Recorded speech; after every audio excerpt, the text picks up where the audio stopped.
Good morning बच्चों।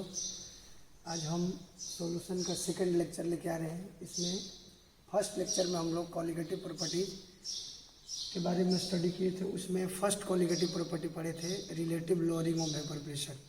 और आज सेकंड लेक्चर में हम सेकंड कॉलिगेटिव प्रॉपर्टीज लेकर के आए हैं, जिसका नाम है elevation of boiling point.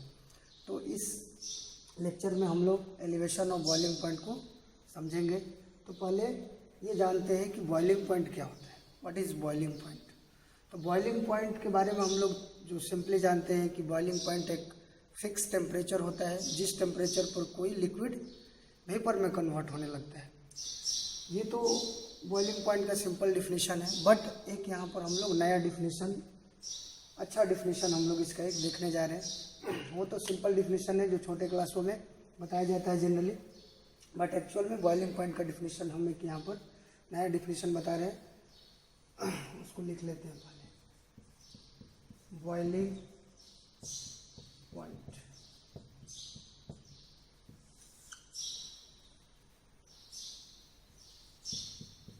It is a fix temperature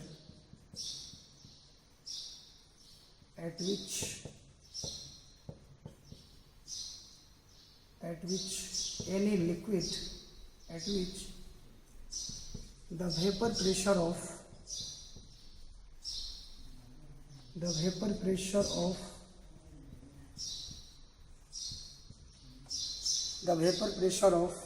any liquid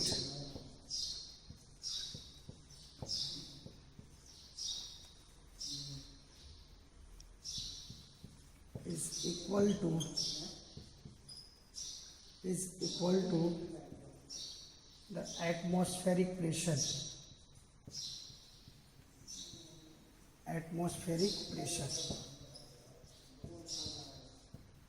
तो एक ऐसा फिक्स टेम्परेचर या कांस्टेंट टेम्परेचर, जिस टेम्परेचर पर किसी लिक्विड का वेपर प्रेशर अगर एटमॉस्फेरिक प्रेशर के इक्वल हो जाए तो उसी फिक्स टेम्परेचर को क्या बोलते हैं, उस लिक्विड का बॉइलिंग पॉइंट। ये थोड़ा अलग डिफिनीशन है। इससे पहले छोटे क्लासों में बॉइलिंग पॉइंट के बारे में ही बताया जाता है सिंपली कि बॉइलिंग पॉइंट एक ऐसा टेम्परेचर है जिस टेम्परेचर पर कोई लिक्विड वेपर में कन्वर्ट होना शुरू हो जाता है। वही चीज़ यहाँ भी है, बट थोड़ा अलग तरीके से स्टैंडर्ड डिफिनीशन हो गया यहाँ पर बॉइलिंग पॉइंट का। तो boiling point is a fix temperature at which the vapour pressure of any liquid is equal to the atmospheric pressure. और हमें पता है एटमॉस्फेरिक प्रेशर कितना होता है, 1 atm। 1 atm हमारा एटमॉस्फेरिक प्रेशर कहलाता है। तो ये हम लोग बॉइलिंग पॉइंट का डिफिनीशन देख लिए। अब तो बॉइलिंग पॉइंट, अब बात यहाँ पर आता है कि बॉइलिंग पॉइंट, क्या बॉइलिंग पॉइंट एक कॉलिगेटिव प्रॉपर्टी है? तो नहीं। बॉइलिंग पॉइंट या फ्रीजिंग पॉइंट या vapour pressure is not a colligative property. जैसे यहाँ पर elevation of boiling point, elevation जो होता है, चेंज, इंक्रीज कितना करता है बॉइलिंग पॉइंट, एलिवेशन मतलब इंक्रीज करना। तो बॉइलिंग पॉइंट में जो इंक्रीजमेंट होता है, जो चेंजेज होता है, that is called colligative property. तो अगर कोई बोले कि बॉइलिंग पॉइंट कॉलिगेटिव प्रॉपर्टी है, तो नहीं। हाँ, एलिवेशन ऑफ बॉइलिंग पॉइंट क्या है, कॉलिगेटिव प्रॉपर्टी। उसी तरह आगे हम लोग पढ़ेंगे फ्रीजिंग पॉइंट। तो उसमें भी depression in freezing point is a colligative property. Only freezing point is not a colligative property. तो ये हम लोग अब एक, जैसे अब हम लोग एलिवेशन ऑफ बॉइलिंग पॉइंट पर पढ़ने जा रहे हैं, तो elevation of boiling point is a colligative property. और यहाँ पर हम लोग जो सॉल्यूशन कंसिडर करेंगे, तो हमें एक सॉल्यूशन कंसिडर करना पड़ेगा। जैसे हम लोग elevation of relative lowering of vapour pressure में देखे थे, तो सॉल्यूशन जो होता है वो उसमें सॉल्यूट और सॉल्वेंट होता है। जैसे पहले हम लोग जानते हैं सॉल्यूट और सॉल्वेंट होता है। यहाँ पर सॉल्यूट का नेचर हमेशा, जब भी कॉलिगेटिव प्रॉपर्टी की बात होगी तो सॉल्यूट को हम जनरली यहाँ पर नॉन वोलाटाइल रखते हैं, और ये वोलाटाइल होता है, जैसे हम लोग पहले भी देख चुके हैं। अब यहाँ पर हमें पता है कि टेम्परेचर के साथ जो वेपर प्रेशर होता है, टेम्परेचर पर डिपेंड करता है किसी भी लिक्विड का वेपर प्रेशर। तो तो एक ग्राफ ड्रॉ करते हैं, उस चीज़ से हम लोग आगे इसको समझेंगे। तो एक ग्राफ हम ड्रॉ करते हैं यहाँ पर।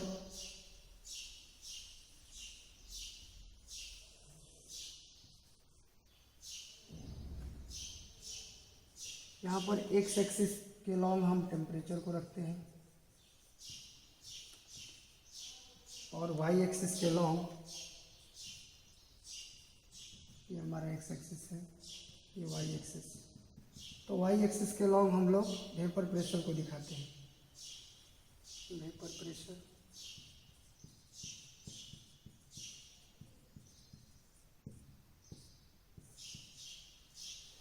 Vapour pressure. अब यहाँ पर हम पहले जो प्योर सॉल्वेंट है उसका वेपर प्रेशर देखेंगे। यहाँ पर उसका ग्राफ जो आएगा हमारा कुछ इस तरह से आएगा।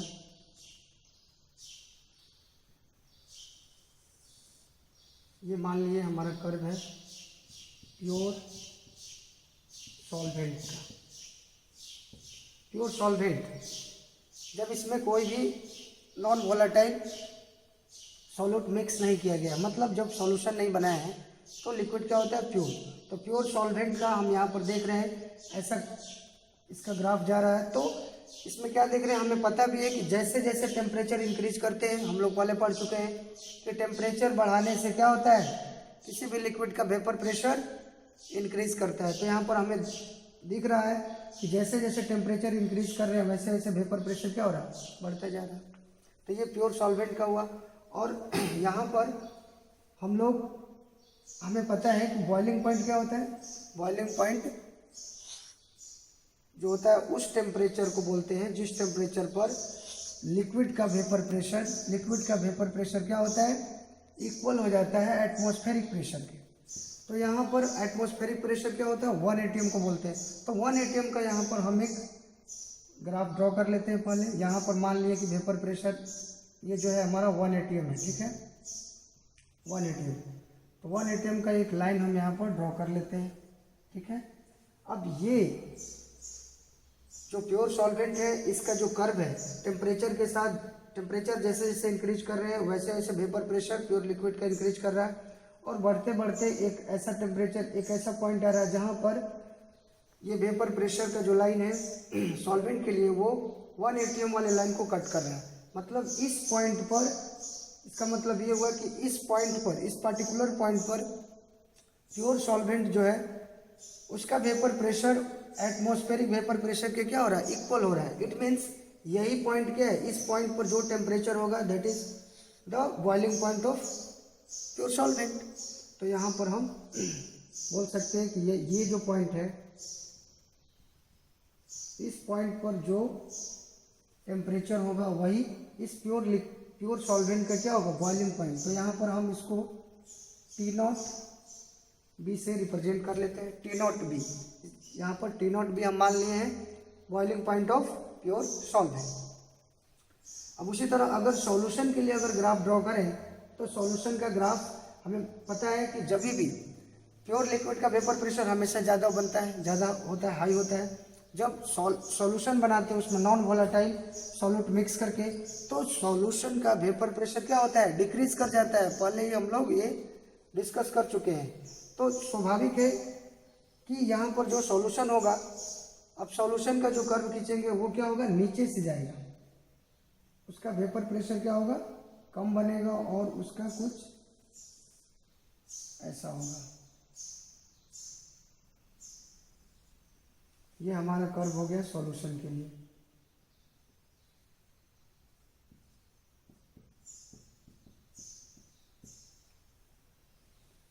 ये हो गया सॉल्यूशन के लिए कर्व। अब यहाँ पर देखते हैं कि ये कहाँ पर कट कर रहा है, 1 atm वाले लाइन को, 1 atm वाले लाइन को यहाँ पर कट कर रहा है। तो इसका बॉइलिंग पॉइंट कितना हो जाएगा, यहाँ पर जो भी टेम्परेचर होगा वो इसका बॉइलिंग पॉइंट करना है। इसको हम लोग मान लेते हैं TB।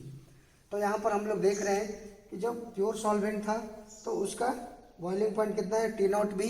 और जो सॉल्यूशन है, नॉन वोलेटाइल सॉल्यूट इसमें मिक्स किया गया है और सॉल्यूशन बनाया गया है, तो इसका बॉइलिंग पॉइंट हम लोग देख रहे हैं। तो इसका बॉइलिंग पॉइंट क्या हो रहा है, TB आ रहा है, जो कि क्या है, प्योर सॉल्वेंट के बॉइलिंग पॉइंट से क्या है, ज़्यादा है। यहाँ पर क्या है, ज़्यादा है, मतलब सॉल्यूशन का वेपर प्रेशर 1 atm तक पहुँचाने में ज़्यादा हीट की जरूरत पड़ रही है, इसीलिए इसका बॉइलिंग पॉइंट क्या है, हाई है।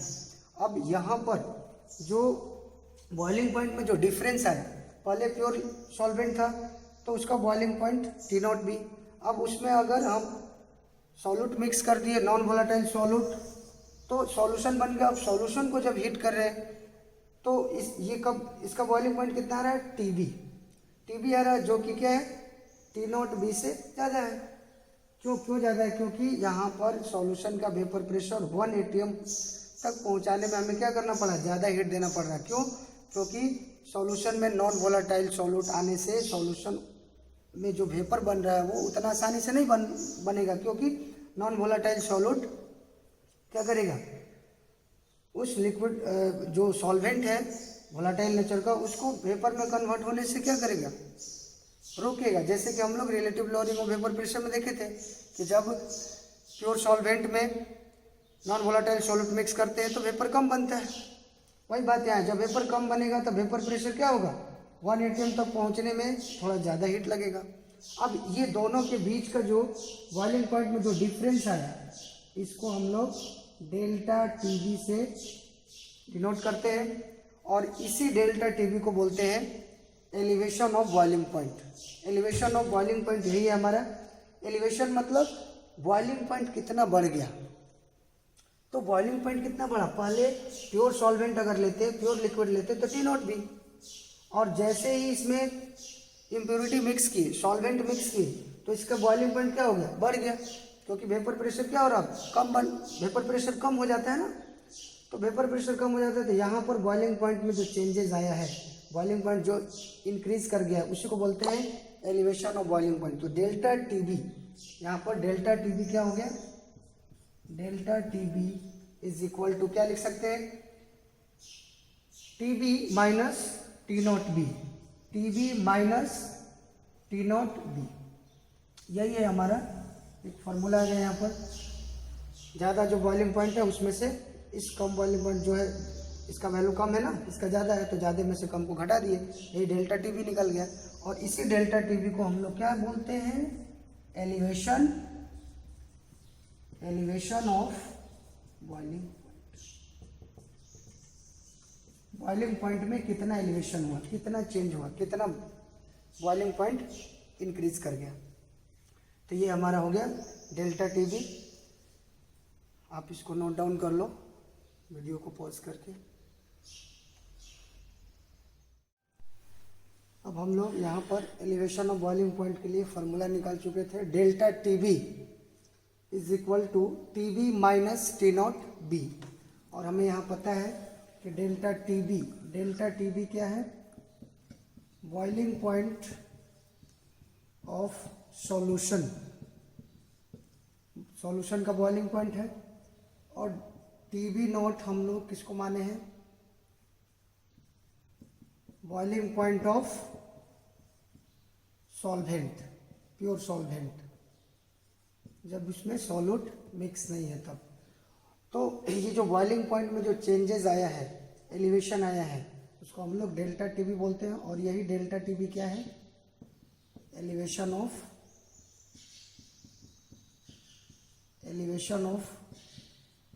बॉइलिंग पॉइंट, जो कि एक हमारा कोलिगेटिव प्रॉपर्टी है। तो हम लिख सकते हैं यहाँ पर, एक यहाँ पर हम लोग, ये तो एक फार्मूला है, हमें ध्यान रखना है, ये एक फार्मूला, और दूसरा एक्सपेरिमेंटली ऐसा देखा गया कि जो कोलिगेटिव प्रॉपर्टी यहाँ पर जो एलिवेशन ऑफ बॉइलिंग पॉइंट है, ये डायरेक्टली प्रोपोर्शनल होता है molality of the solute in the solution. तो सॉल्यूट का जो मोलालिटी होता है सॉल्यूशन के अंदर, उसके डायरेक्टली प्रोपोर्शनल होता है कौन, डेल्टा टीबी। तो हम लिख सकते हैं यहाँ पर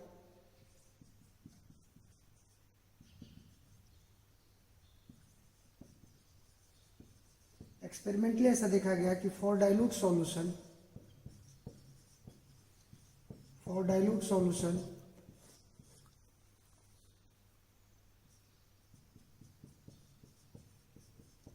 elevation of boiling point is directly proportional to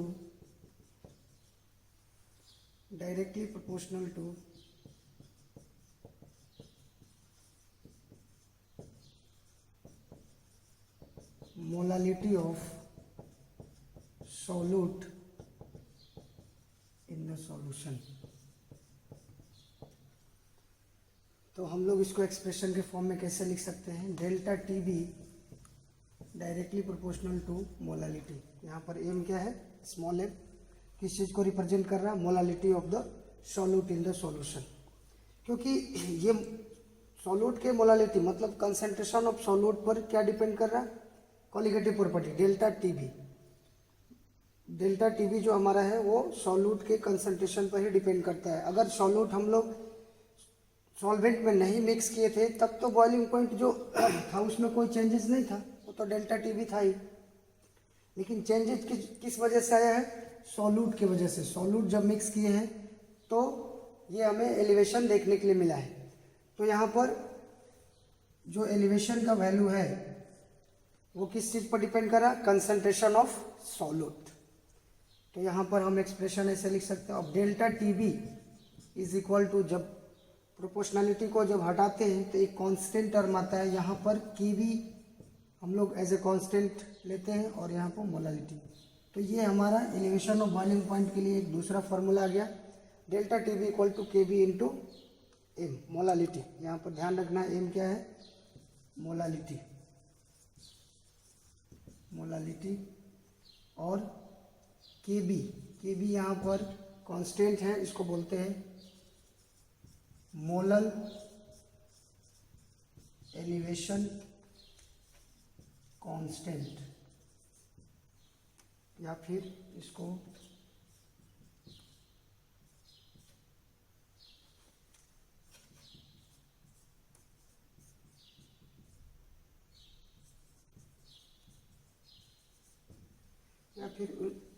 molal elevation constant या इबिलियोस्कोपिक कांस्टेंट भी बोला जाता है।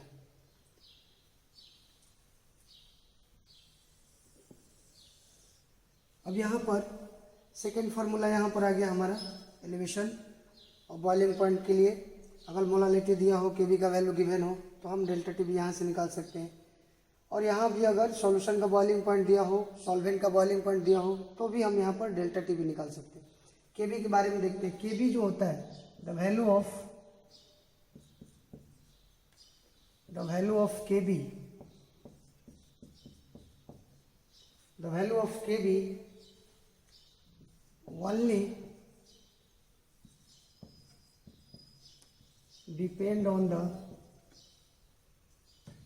nature of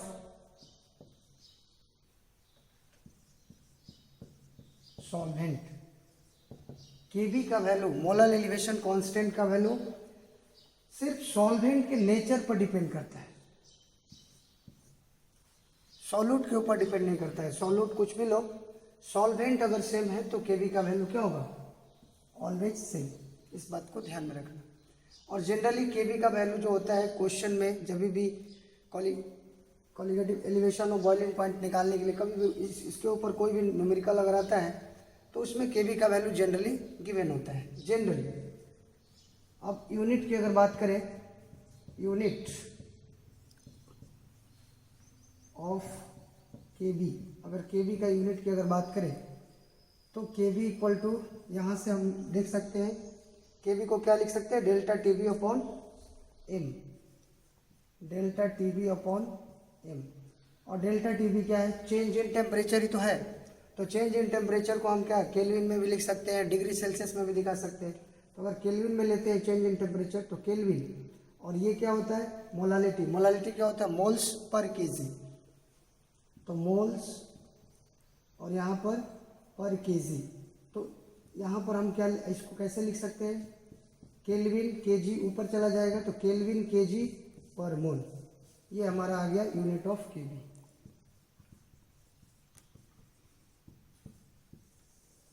केल्विन में अगर डिग्री सेल्सियस में होता तो यहीं पर केल्विन के जगह पर डिग्री सेल्सियस ले लेते और केजी पर मोल।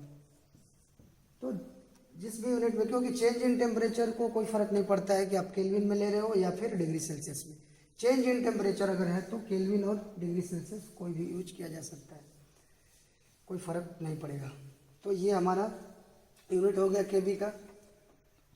अब यहाँ से अगर हमको सॉल्यूट का मोलर मास कैलकुलेट करना हो, डिटरमाइन करना हो सॉल्यूट का मोलर मास, तो हम निकाल सकते हैं। कुछ नहीं करना होगा, वहाँ पर सिर्फ इस फार्मूला में ही मोलालिटी का जो फार्मूला होता है वो लिख देंगे तो अपने आप आ जाएगा। जैसे हम लोग जानते हैं कि मोलालिटी क्या होता है, मोल्स पर केजी। तो और मोल्स का फार्मूला लिख दो, उसके बाद अपने आप यहाँ से हम यहाँ से निकाल सकते हैं। इसको पहले आप नोट डाउन कर लो, उसके बाद नेक्स्ट हम निकाल के दिखाते हैं कैसे निकलेगा।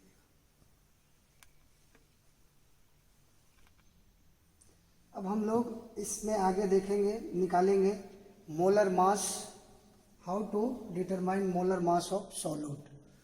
तो कुछ नहीं, यहाँ पर बस मोलालिटी का जो फार्मूला होता है उसको हम लोग लिखेंगे और आगे देखते हैं कैसे आता है।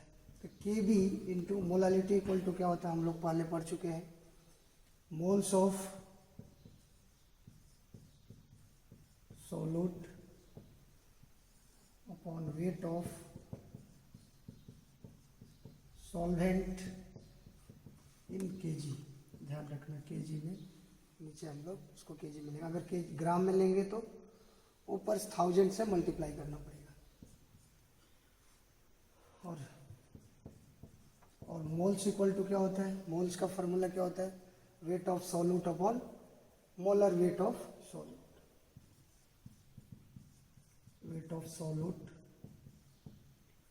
अपॉन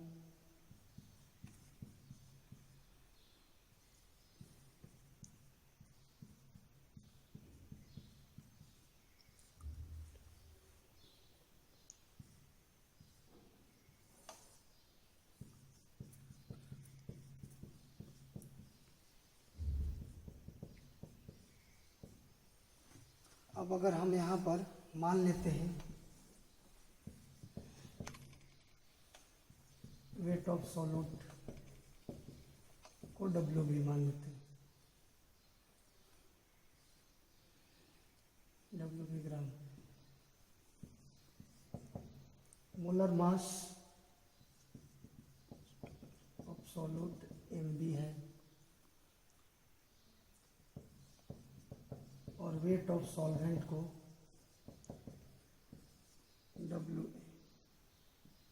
अगर केजी में लेना है तो केजी में लो, अगर ग्राम में रखेंगे तो फिर ऊपर 1000 से मल्टीप्लाई करेंगे। आगे देखते हैं, delta TB is equal to KB into WB upon MB। नीचे आ जाएगा यहाँ पर WA इन केजी। अगर केजी में रखें तो कोई बात नहीं। अगर हमको ग्राम में गिवन हो, अगर ये ग्राम में, अगर सॉल्वेंट का वेट अगर ग्राम में दिया हो तो क्या हो जाएगा, KB into WB upon MB into WA। अगर ग्राम में हो, इन ग्राम, तो ऊपर में 1000 से मल्टीप्लाई। अब यहाँ पर यही है हमारा मोलर मास ऑफ सॉल्यूट। अगर ये निकालना हो तो क्या करेंगे, MB is equal to KB into WB into 1000 upon delta TB into WA। ध्यान रखना ये ग्राम में है, अगर ग्राम में लेंगे तभी 1000 यहाँ ऊपर में मल्टीप्लाई करेंगे, अदरवाइज 1000 यहाँ पर नहीं आएगा अगर केजी में लेंगे तो। ये फार्मूला यूज करके हम सॉल्यूट का मोलर मास कैलकुलेट कर सकते हैं। और यहाँ पर ये MB पहले ही लिख दिए हैं, क्या है, मोलर मास।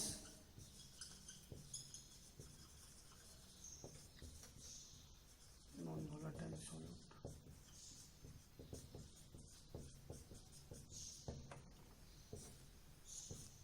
तो इस तरह से एक फार्मूला हो रहा है।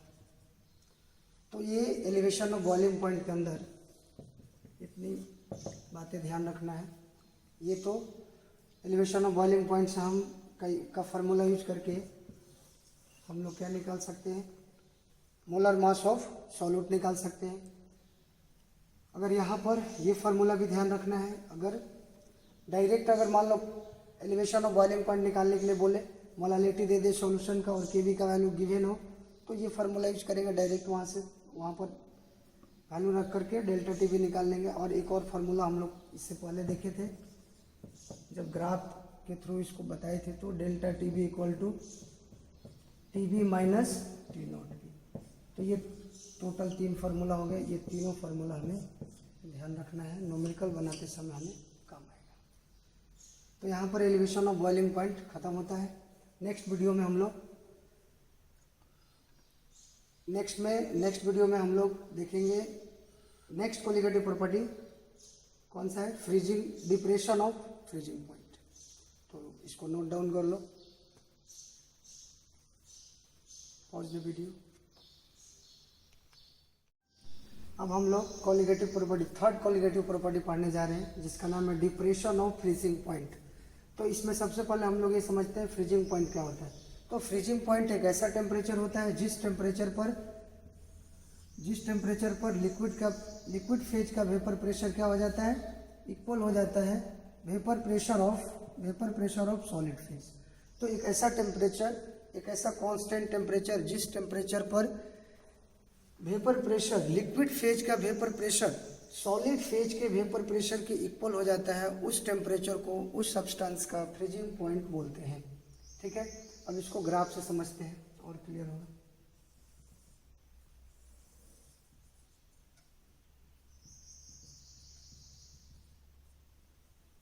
ये एक्स एक्सिस हमारा, ये वाई एक्सिस, एक्स एक्सिस पर टेम्परेचर को रखते हैं, वाई एक्सिस पर वेपर प्रेशर।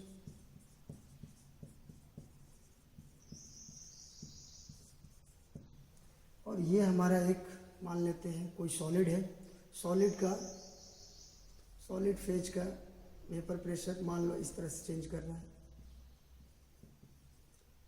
सॉलिड फेज का वेपर प्रेशर है जो टेम्परेचर के साथ क्या हो रहा है, ऐसे वेरी कर रहा है। तो अब प्योर सॉल्वेंट लेते हैं, तो प्योर सॉल्वेंट मान लो उसका वेपर प्रेशर का ग्राफ कुछ इस तरह से जा रहा हो।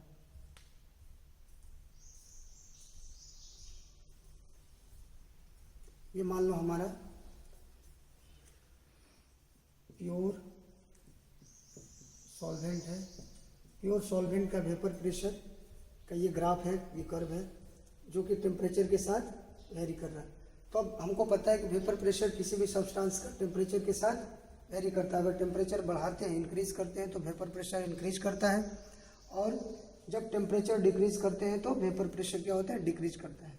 तो सॉल्वेंट का जब टेम्परेचर डिक्रीज करते हैं तो इसका ग्राफ क्या होता है, वेपर प्रेशर भी क्या होता है, धीरे धीरे डिक्रीज होता है, और डिक्रीज होकर के एक ऐसा पॉइंट आता है जहाँ पर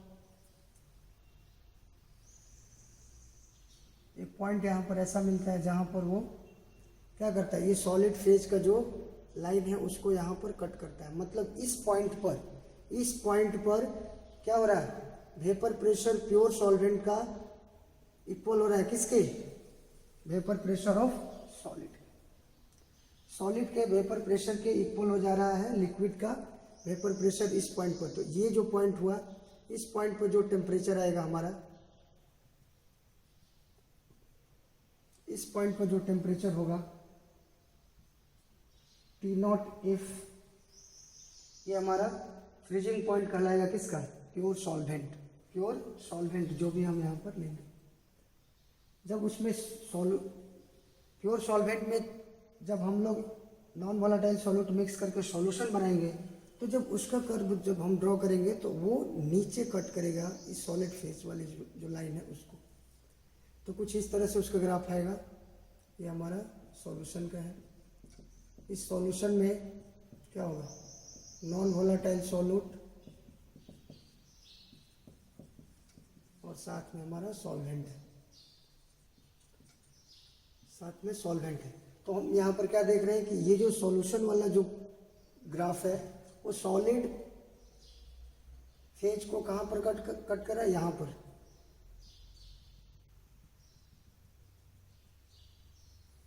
इसको हम लोग TF से डिनोट करेंगे। तो यहाँ पर क्या देख रहे हैं हम लोग, प्योर सॉल्वेंट का जो फ्रीजिंग पॉइंट है वो क्या है, ज़्यादा है, और सॉल्यूशन का फ्रीजिंग पॉइंट क्या है, कम है। और यहाँ पर ये जो चेंजेज है इसको हम लोग डेल्टा TF से डिनोट करते हैं, और यही डेल्टा TF क्या कहलाता है, depression of freezing point. Freezing point कितना, डिप्रेशन मतलब डिक्रीज करना, कितना फ्रीजिंग पॉइंट कितना डिक्रीज कर गया, डेल्टा TF। ये क्यों डिक्रीज किया, क्योंकि इसमें हम लोग क्या किए हैं, नॉन वोलाटाइल सॉल्यूट मिक्स किए हैं। जब नॉन वोलाटाइल सॉल्यूट मिक्स करेंगे तो उसका फ्रीजिंग पॉइंट क्या होता है, डिक्रीज करता है, जैसे हम लोग इसमें देख रहे हैं। अब इसका भी हम लोग यहाँ पर लिख सकते हैं, delta TF is equal to, तो ज़्यादा में से कम को हम माइनस कर देंगे, delta TF equal to T0F minus TF। यहाँ से एक फॉर्मूला आ गया, डिप्रेशन ऑफ फ्रीजिंग पॉइंट निकालने का एक फॉर्मूला हमको यहाँ पर मिल गया। अब जैसे हम लोग एलिवेशन ऑफ बॉइलिंग पॉइंट में और फॉर्मूला हम लोग निकाले थे, डेल्टा TB का रिलेशन कंसंट्रेशन ऑफ सॉल्यूट के साथ, मतलब मोलालिटी के साथ, उसी तरह यहाँ भी हम लोग निकाल सकते हैं। यहाँ भी एक्सपेरिमेंटली क्या देखा गया कि डेल्टा TF डायरेक्टली प्रोपोर्शनल होता है किसके, कंसंट्रेशन के, कंसंट्रेशन ऑफ सॉल्यूट। क्योंकि ये जो डेल्टा TF हमें मिला है, डिप्रेशन ऑफ फ्रीजिंग पॉइंट, वो किसकी वजह से मिला है, ये नॉन वोलाटाइल सॉल्यूट की वजह से ही तो मिला है। जब प्योर सॉल्वेंट था तो उसका फ्रीजिंग पॉइंट T0F था। जैसे ही उसमें सॉल्यूट मिक्स किया गया, सॉल्यूट ऐड किया गया, नॉन वोलाटाइल सॉल्यूट, तो उसका फ्रीजिंग पॉइंट क्या हो गया, TF डिक्रीज कर गया। तो इसमें ये जो डेल्टा TF है वो किस पर डिपेंड कर रहा है, non volatile solute. Non volatile solute जब मिक्स किए हैं तभी ये हमको डेल्टा TF मिला है। तो delta TF directly proportional to concentration of solute. और यहाँ पर जो हम लोग एक्सपेरिमेंटली देखा गया कि जो सॉल्यूट का कंसंट्रेशन लेते हैं वो मोलालिटी के टर्म में लेते हैं। मोलालिटी के टर्म में क्यों लेते हैं, क्योंकि मोलालिटी जो होता है वो टेम्परेचर पर डिपेंड नहीं करता है, टेम्परेचर इंडिपेंडेंट होता है मोलालिटी। तो हम लोग यहाँ पर delta TF directly proportional to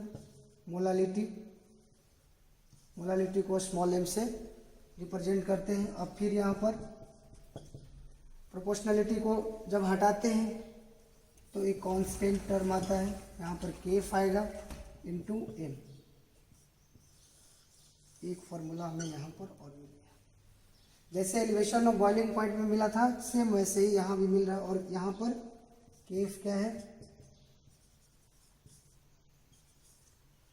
KF हमारे यहाँ पर कांस्टेंट है, मोलर डिप्रेशन कांस्टेंट।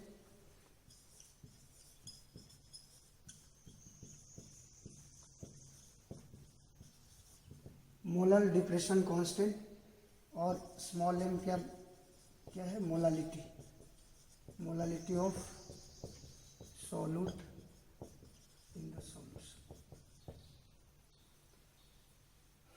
तो यहाँ पर अब इसमें भी हम लोग आगे मोलालिटी का फार्मूला यहाँ पर रख करके अगर चाहे तो इस क्वालिटेटिव प्रॉपर्टीज से भी हम लोग सॉल्यूट के मोलर मास को डिटरमाइन कर सकते हैं। तो नोट डाउन,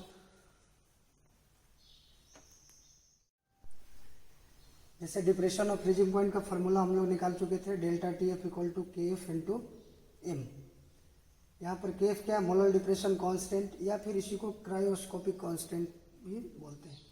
अब यहाँ पर हम मोलर मास कैलकुलेट करेंगे। मोलर मास कैलकुलेट करने के लिए फार्मूला यहाँ से निकालेंगे। तो कैसे निकाल, अब KF के बारे में भी थोड़ा जान लेते हैं। KF का वैल्यू जो होता है, जैसे KB का वैल्यू किस पर डिपेंड करता था, नेचर ऑफ सॉल्वेंट, उसी तरह यहाँ KF जो KF का वैल्यू है, the value of molar depression constant KF only depend on the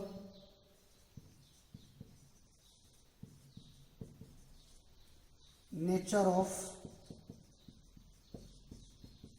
solvent. ये जो कांस्टेंट है, ये भी जैसे KB था वो सॉल्यूट के नेचर पर डिपेंड नहीं करता था, उसी तरह ये भी डिपेंड नहीं करता है, ये भी सिर्फ सॉल्वेंट के नेचर पर डिपेंड करता है। सॉल्वेंट डिफरेंट सॉल्वेंट के लिए के एफ का वैल्यू डिफरेंट होगा। अब यूनिट की अगर बात कर ले तो यूनिट इसका भी यूनिट ऑफ के एफ, तो यहाँ से देख लो delta T F same unit होगा, क्योंकि यहाँ भी चेंज इन टेम्परेचर ही है, तो उसको केल्विन में ले सकते हैं, डिग्री सेल्सियस में ले सकते हैं। तो अगर केल्विन में लेते हैं तो केल्विन केजी पर मोल आएगा, क्योंकि यहाँ पर मोलालिटी क्या होता है, मोल पर केजी। तो ये हमारा यूनिट इसका आ जाएगा, तो ये ध्यान रखना है। अब हम लोग फार्मूला निकालते हैं यहाँ से सीधे, delta T F is equal to K F into, formula लिखते हैं मोलालिटी का, moles of solute upon weight of solvent in KG. KG में अगर लेना है तो अब यहाँ पर के एफ, मोल्स का फार्मूला क्या होता है, weight of solute upon molar mass या मोलर मोलेकुलर वेट